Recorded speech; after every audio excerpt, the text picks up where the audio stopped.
నమస్తే బాబాయ్ గారు. మీ పేరు బాబాయ్ గారు? నా పేరు వెంకటేశ్వర. వెంకటేశ్వర్లు గారు. ఏం చేస్తుంటారు? మేము పొలం పని చేస్తుంటారు, వ్యవసాయం.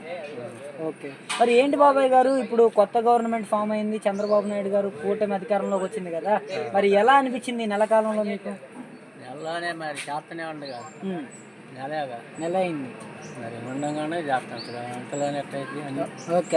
అంటే నెల కాలంలో మీకు మరి పెన్షన్ అందిందా? పెన్షన్ అమ్మటే ఇచ్చాను. పెన్షన్ అంటనే ఇచ్చారు. అంటే పెన్షన్ ఇవ్వలేదు, అవ్వాతాతలకి నానా ఇబ్బందులు పడ్డారనేసి చెబుతున్నారు చాలా మంది. అసలు ఇబ్బంది లేదు, ఇంటికి తెచ్చి ఇచ్చాం. ఇంటికి వచ్చి ఇచ్చారు ఒక నెల కాలంలోనే? ఒక ఈ 10 తారీఖే ఇచ్చాం. 1 తారీఖే ఇచ్చారు మీకు పెన్షన్. ఓకే. మరి మీకు జగన్మోహన్ రెడ్డి గారి గవర్నమెంట్ ఉన్నప్పుడు పెన్షన్ ఎంత అందేది మీకు?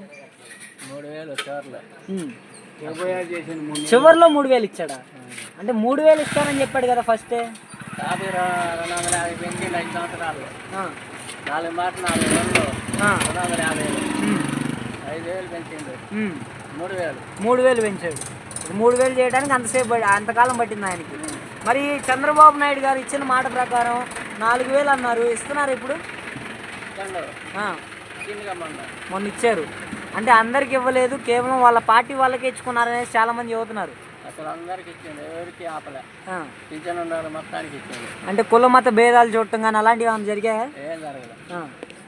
ఓకే. మరి ఇప్పుడు ప్రస్తుతం పల్నాడు జిల్లా తీసుకుంటే ఈ ఈవీఎంలు ఏదైతే పిన్నెల రామకృష్ణారెడ్డి ఈవీఎం పగలగొట్టాడో ఆ కేసు మీద నెల్లూరు జైలుకి వెళ్ళడం జరిగింది. మరి జగన్మోహన్ రెడ్డి దాన్ని సమర్థించుకుంటూ మాట్లాడుకుంటూ వచ్చాడు కదా, అంటే ఈవీఎంలు అక్కడ రిగ్గింగ్ జరగడం వల్ల పగలగొట్టారనేసి చెప్తున్నారు. దాని గురించి మీరేమంటారు? పగలగొట్టాను మరి తప్పే కానీ మరి అంటే అక్కడ దొంగ ఓట్లు వేస్తున్నారనేసి పగలగొట్టారు. మాలో జనం వేస్తుంటే రిగ్గింగ్ చేయాలని కావాలనే చేశారు. మరి టీడీపీ అధికారంలోకి వచ్చిన ఒక నెలలోనే అలజడులు సృష్టిస్తున్నారు, అందరిపైన దాడులు చేస్తున్నారని చెప్తున్నారు వైసీపీ వాళ్ళంతా.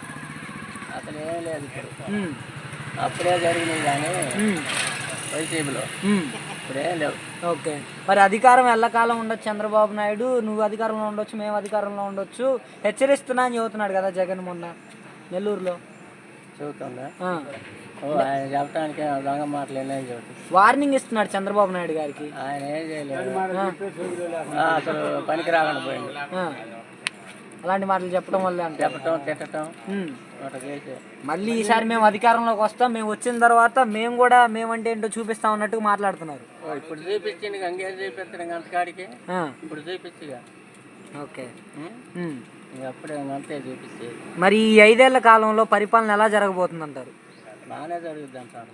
బాగానే జరిగిద్ది అనుకుంటున్నారు. ఓకే. మరి గతంలో ఉన్న 5 ఏళ్ళు ఎలా అనిపించింది మీకు జగన్మోహన్ రెడ్డి గవర్నమెంట్లో? అప్పుడు మరి అన్నీ బాగా చేయలే మరి. అప్పుడైతే మంచిగా లేదంటారు, ఇప్పుడైతే మంచిగా ఉంది. ఓకే. థ్యాంక్ యూ బాబాయ్ గారు.